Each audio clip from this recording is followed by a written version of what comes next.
Aujourd'hui, à ce jour, on est à un taux d'incorporation des infrastructures pour l'exploitation de 56% à peu près. Donc ce n'est pas mal, on est au-dessus de la moyenne. Maintenant, il y a des secteurs où on a des difficultés, des zones. Quels sont ces secteurs? Donc c'est notamment la zone de Thiès-Djoubel ou officie aquatique, qui a un taux d'incorporation qui est en deçà de la moyenne du secteur, à 40%. Alors c'est ça qui fait qu'aujourd'hui, l'État a demandé une évaluation de la réforme. Cette évaluation, elle est sortie, elle a été validée, et cette évaluation a sorti des constats. Le premier constat, d'abord, c'est sur la pertinence de la réforme. On a interrogé les acteurs centraux, les acteurs régionaux, les partenaires techniques, les acteurs sectoriels, les ASUFOR et les comités de gestion.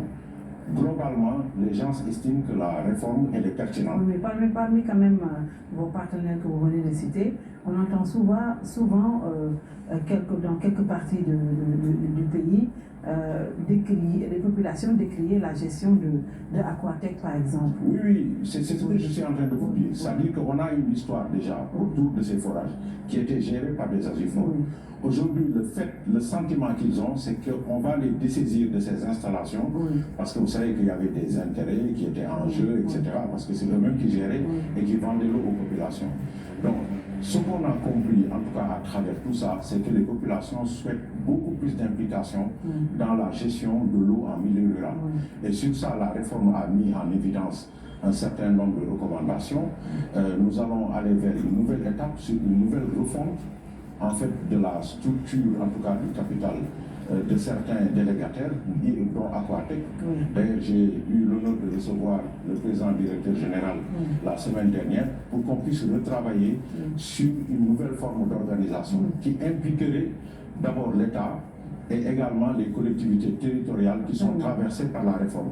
Parce qu'il se pose un problème d'acceptabilité. Les populations ne comprennent pas en quoi on devrait confier des infrastructures qu'elles ont toujours gérées, à des privés qui ont beaucoup plus des objectifs de rentabilité. Donc on est en train aujourd'hui de revoir tout ça. C'est la facturation qui coûte cher, par exemple. Bon, la facturation c'est une partie, c'est une partie, parce que sur les constats liés sur la réforme, sur l'évaluation de la réforme, il y avait d'abord la pertinence. Ensuite, il y avait aussi d'autres indicateurs sur la gestion du service de l'eau. Par exemple, sur la gestion du service de l'eau, il est clairement établi que globalement la production elle est satisfaisante. Maintenant, on a des problèmes de qualité, on a des problèmes sur le coût de la facturation, et c'est pourquoi l'État favorise les branchements sociaux. À ce jour, on a à peu près commandé à peu près à travers les délégataires à peu près 75 000 compteurs qui sont cédés aux populations, moyennant un coût de branchement de 5 000 qui constitue une avance sur la consommation, alors que dans la normalité, le coût en fait du branchement est de 75 000. Donc l'État est conscient de ça. On est en train de structurer dans nos programmes que nous avons en mouvement beaucoup en fait de branchements sociaux au profit, au bénéfice des populations. Par rapport à la qualité, il était prévu que vous ayez votre propre laboratoire. Où est-ce que vous en êtes? Effectivement, en fait, le laboratoire va suivre la construction du siège, mais n'empêche aujourd'hui, nous faisons des contre-expertises sur la qualité de l'eau parce que c'est une exigence dans le cadre des contrats de DSP avec les délégataires. Nous avons des difficultés dans certaines zones, notamment la zone de Kaolack et la zone de Kaffrine, qui confirment la mauvaise qualité de la ressource en tant que telle, en l'absence d'unité de potabilisation. C'est la raison pour laquelle, au niveau de POP, on a pris une nouvelle orientation. C'est qu'aujourd'hui, tous nos projets sont structurés avec une unité, en fait, de qualité de l'eau. C'est-à-dire, c'est le cas, par exemple, dans la zone du socle à Tamba, où vous avez vu qu'on est parti avec carrément des unités de potabilisation en même temps que les infrastructures de base. Donc, je pense que cette réforme-là, elle est pertinente, elle est bonne. Maintenant, il ne faut pas être pressé parce qu'on ne peut pas prendre appui sur une histoire aussi forte de plus de 50 ans et vouloir changer les choses du jour au lendemain. Donc il n'y a pas une durée bien déterminée pour que le monde rural puisse enfin bénéficier totalement à 100% de moi, je considère même que, parce que on est à notre première génération de contrats sur 10 ans. Je considère même que les 10 ans, c'était trop peu pour des investissements de cette envergure. Alors, ce que je pense réellement, c'est que on est à la limite dans une phase d'expérimentation. Donc, parce que c'est nouveau, les gens viennent à peine de découvrir. C'est contraire à l'hydraulique urbaine où on a une culture urbaine qui est établie. Tout le monde ici sait qu'à Dakar, si vous ne payez pas, on vous coupe. Ce n'est pas le cas dans le monde rural. Donc il faut beaucoup plus d'habileté dans le monde rural pour d'abord relancer la négociation avec les organisations qui aujourd'hui ont les forages et qui doivent encourager aussi la réforme, faire une réforme carrément du système d'organisation pour que tout le monde soit à l'aise, que les gens puissent s'épanouir. Et je suis heureux de vous dire aujourd'hui que lors de la rencontre avec les dirigeants d'Aquatec, on va vers cette forme d'organisation. On a été voir le Fonds 6 qui va prendre une participation dans la société probablement, et nous sommes en train de voir, en prenant appui sur la loi Aspecta, est-ce que nous aurons en fait la possibilité d'intéresser les collectivités territoriales qui sont traversées par la réforme pour que cette réforme soit beaucoup plus inclusive et mieux partagée par les populations. En attendant, nous allons aborder le volet politique. Je disais tantôt que vous êtes investi par le Parti Socialiste qui est membre de Benno Bokk Yakaar. Est-ce que aujourd'hui vous avez fait dans la dissidence au niveau de la commune Sacré-Cœur-Mermoz? Je ne considère pas comme une dissidence. On parle de liste parallèle. Notre liste est aussi digne que la liste de Benno Bokk Yakaar. Ce qui s'est passé est simple. C'est-à-dire que nous sommes dans un parti qui est organisé. Nous avons été encadrés par une lettre circulaire qui a dit clairement que l'option 1, c'est Benno Bokk Yakaar. Et que si vous ne tombez pas d'accord, vous avez une seconde option, c'est de partir sous la bannière du Parti Socialiste. Et c'est ce que nous avons fait. Ce que refute la lettre circulaire, c'est de pactiser avec l'opposition. Et nous n'avons pas pactisé avec l'opposition. Donc nous allons partir sous la bannière du PS. Mais je ne veux pas revenir sur ce qui a occasionné tout ça, parce que moi je considère que c'est derrière nous. Et la politique, c'est un fait majoritaire. Et c'est une question de dynamique. Et à mon humble avis, tous les observateurs avertis dans la commune savaient pertinemment que le Parti Socialiste incarnait la dynamique aujourd'hui de changement dans la commune. Sauf que le président a dit qu'il n'avait pas autorisé toutes les listes. On ne peut pas être dans une coalition et ne pas se ranger derrière ce que dit le président de la coalition. L'acte que nous l'avons posé, c'était en réponse à l'acte posé par nos compagnons de Benno Bokk Yakaar dans la commune. Parce qu'ils se sont organisés, ils ont planifié un vote avec des critères que je n'ai pas... Que vous n'avez pas rempli. Non, je n'ai même pas vu les critères. C'est-à-dire qu'on ne peut pas évaluer quelqu'un, par exemple, sur son programme, alors qu'il ne l'a pas présenté. On ne peut pas évaluer quelqu'un sur son cursus. J'ai fréquenté pour la première fois le Parti Socialiste, j'avais 16 ans. Depuis, j'ai renouvelé mon engagement militant dans le parti, qui m'a valu d'être conseiller municipal en 2009 et en 2014.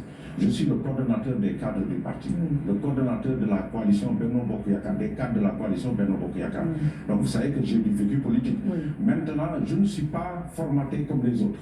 Moi, le bavardage médiatique, ça ne m'intéresse pas.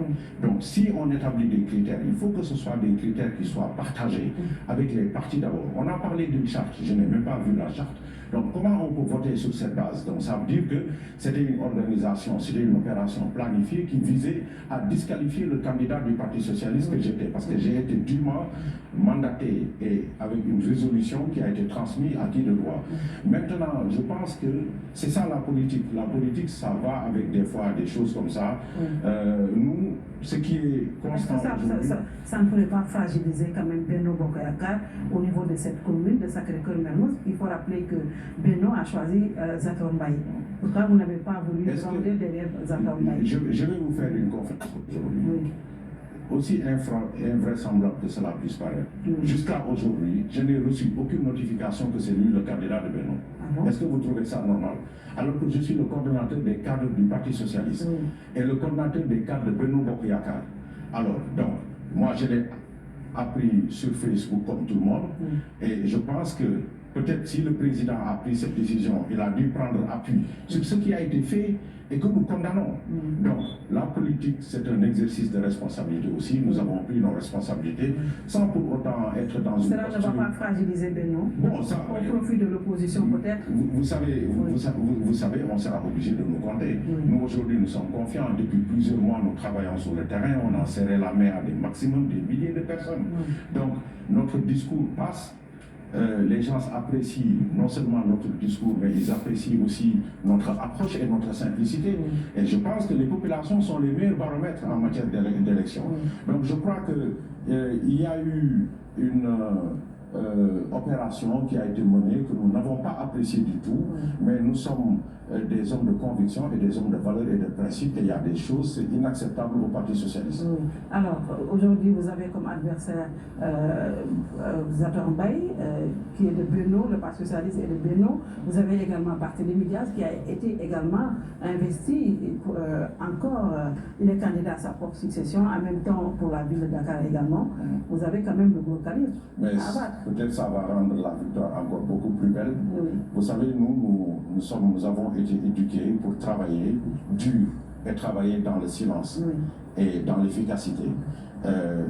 Cette suffocation médiatique qu'on a par moment, qui est insupportable d'ailleurs, nous, on ne s'inscrit pas dans cette dynamique. Ce qui nous engage, c'est ce qu'on dit et c'est ce qu'on fait, mais pas ce que les autres souhaiteraient qu'on dise. Quels sont ceux qui font de la surmédiatisation? Moi, vous les connaissez tous, je vois que... Vous pouvez nous rappeler? Non, c'est pas la peine de personnaliser. Je considère simplement... Non, je considère simplement que les populations de Mermoz Sacré-Cœur qui nous regardent aujourd'hui, c'est-à-dire par rapport à l'opinion, ce que l'opinion, en fait, dégage, c'est pas ce qui est sur les forces en présence au niveau de la commune. Et je vous assure, madame, vous serez surpris au soir du 23 janvier. Quel est votre projet de société aujourd'hui pour pouvoir quand même amener les populations de Sacré-Cœur-Mermoz à voter pour Alpha Baylagué? Vous savez, lorsque vous parlez, on vous prend vos idées. Mais comme ils ne les ont pas conçues, je suis sûr qu'ils ne pourront pas les mettre en œuvre. Vous avez quelques brides de votre projet de société locale. Nous avons pris appui sur les compétences décentralisées pour travailler à fond sur ces dossiers. Et comme c'est une méthode socialiste d'aller voir les gens et de discuter avec eux, nous avons collecté le maximum d'intrants. Je vous donne un exemple simple sur l'éducation. Nous allons démarrer par le bas, parce que nous considérons avec ceux qui sont avec moi que le leadership, il démarre d'abord à la maternelle. Nous allons mettre toutes les dispositions pour que tous les enfants de la commune puissent fréquenter les maternelles. Et je ne parle pas des maternelles vraiment de bonnes écoles maternelles. Ça, par exemple, je crois que c'est une grosse mesure, parce que nous considérons que si nous voulons structurer l'intelligence des enfants, il faut le faire dès le bas âge. Donc ça, par exemple, c'est une innovation de taille. Et sur tout le cursus scolaire, nous avons mis en place une batterie de mesures. Par exemple, pour la seconde, où on a prévu de faire une rencontre annuelle entre les professionnels de la commune, c'est-à-dire que les parents des élèves qui sont dans des fonctions directionnelles, avec les jeunes de la seconde, pour les apprêter et pour leur ouvrir les voies. Parce qu'aujourd'hui, malheureusement, ce que nous constatons dans la commune, c'est que même les enfants qui ont le bac, jusqu'à présent, ne savent pas quoi faire. Donc nous pensons qu'ils doivent profiter de l'expérience et de l'expertise des anciens, parce que ceux qui ont fait ce pays-là sont dans la commune, de leur propre main, sont dans la commune. Nous allons les associer à ça, les convoquer dans une école avec les élèves de seconde pour que les gens puissent demander, poser des questions. Qu'est-ce que c'est que la banque? Qu'est-ce que c'est que la médecine? Qu'est-ce que c'est que le pilotage d'un avion? Pour apprêter nos jeunes, pour que déjà à ce stade-là, qu'ils sachent où est-ce qu'ils doivent aller. Je trouve que c'est très important dessus. Maintenant, il y a des opérations classiques d'appui aux écoles, etc. Nous allons essayer aussi de restructurer la carte scolaire. Nous avons une idée précise là-dessus pour faire une grande école d'excellence dans la commune, à l'image de ce que mon grand frère Alioune a fait au plateau. Et je pense qu'il est possible de le faire. C'est comme si Barthélémy n'avait rien fait sur il a les 10 ans ou 12 ans. Il a fait ce qu'il a pu en 12 ans. Moi, je le dis, c'est quelqu'un que j'apprécie beaucoup, parce que je considère que c'est quelqu'un de bonne foi. Alors, et je dois à la vérité de rappeler que la première convention tripartite entre une commune, une institution financière et Et c'est Barthélémy qui l'a fait signer avec le CNS au tout début. On n'a pas pu avancer là-dessus, malheureusement, parce que l'État étant en début de solvable, on n'a pas pu décaisser le déposit. Donc je considère qu'il a fait ce qu'il a pu. Alors maintenant, c'est aux populations d'apprécier son bilan. Moi, j'ai une opinion dessus. Je considère qu'il a fait, en tout cas, ce qu'il a pu. On aurait pu mieux faire, bien évidemment. Lui-même, il l'a reconnu. Et je crois qu'il faut changer d'échelle de gouvernance parce qu'il s'agit de ça. Mais est-ce que si vous vous êtes présenté aujourd'hui à la mairie, c'est parce que vous avez une dent contre Barthélémy Diaz? Il paraît que vos chemins se sont séparés lors du référendum de 2016 parce que vous avez voulu voter oui. Lui, il n'a pas accepté au point qu'il vous a même démis de vos fonctions au niveau de la mairie. Je pense que vous gériez le département non, des finances. Non, je n'ai jamais pris de responsabilité dans la mairie. Vous savez, moi, je suis banquier depuis 19 ans. J'ai commencé ma carrière à la Banque of Africa où j'ai été directeur dans 3 départements différents. Vous n'avez pas de responsabilité? Je n'ai jamais pris de responsabilité. Vous avez eu quand même des problèmes avec Non, les problèmes que nous avons eus, c'est des problèmes d'orientation. Parce que nous considérions que les points référendaires étaient des points d'évolution démocratique. Eux, ils n'ont pas accepté. Et c'est là c'est là où on a commencé à avoir des difficultés. Bon, ceci étant, nous avons d'excellents rapports. Vous rappelez que vous étiez aussi dans Taxawu Dakar? Oui, on était dans Taxawu Dakar parce que c'était la dynamique de Dakar et qui était soutenue par le parti d'ailleurs. Et ce qu'il faut rappeler, c'est que monsieur le secrétaire général Ousmane Tanor Dieng avait même fait en fait campagne avec nous à Dakar. Donc c'était une option du parti avec eux. Et je crois qu'on avait gagné Dakar, mais après nos chemins se sont croisés.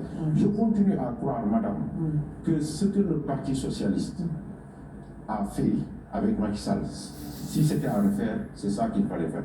Parce que je pense que la stabilité du pays n'a pas de prix. Le président Macky Sall a été un président très combatif lors de son premier mandat. Il continue à le faire. Je pense que nous devons l'accompagner, en tout cas jusqu'au bout, parce que le respect de la parole donnée, c'est de faire ce que l'on dit et de l'assumer. Mais est-ce qu'à la fin, vous ne risquez pas d'avoir des problèmes parce que le Parti socialiste, quand même, n'a pas suivi les directives de Macky Sall? Quand même, vous avez eu à faire quelques investitures ça et là par rapport sur des listes parallèles. Est-ce que à l'issue de ces élections, il ne risque pas de... Vous savez, comme je vous l'ai dit tantôt, la vie est un exercice de responsabilité. Nous, je pense que nous avons pris le bon choix d'y aller sous la bannière du Parti socialiste. Et nous estimons que ça ne devrait pas compromettre d'une manière globale l'équilibre de la coalition. Il y a d'autres urgences qui nous attendent, il y a des élections qui arrivent pour les législatives, il y a la présidentielle qui arrive. Nous aussi au niveau du Parti socialiste, nous devons nous apprêter parce que nous avons aussi des ambitions et nos ambitions restent intactes. Alors, pour 2024? Oui, pour 2024 bien sûr. Vous aurez un candidat en 2024? Nous l'espérons, nous le souhaitons. Mais maintenant, ce sera discuté comme dans notre tradition de parti, à l'intérieur des instances du parti pour prendre la meilleure décision. Merci beaucoup. Je vous en prie. Monsieur Alpha Baïla Gueye, c'est moi qui vous remercie. Je rappelle que vous êtes le directeur général de l'OFOR, également candidat du Parti socialiste dans la commune de Sacré-Cœur-Mermoz. Merci d'avoir suivi. Bien, bonsoir.